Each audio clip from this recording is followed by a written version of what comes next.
Levanta de manhã, agradece o privilégio de estar vivo e vai fazer. Agradeça o país que você está, as pessoas que você convive, agradeça o que você tem, se propicia você ganhar mais um pouquinho.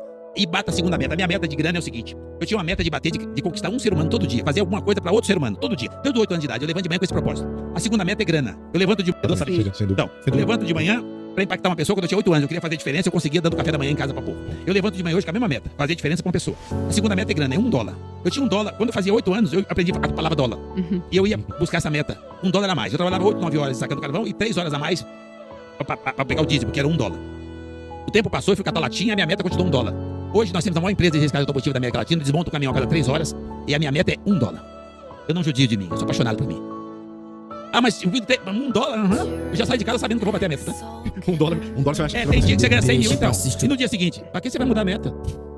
$1. Eu saio de não é seguro que eu vou bater. Fica minha mulher no shopping, final de semana, puxa, o que eu faço hoje pra ganhar $1? Não começa.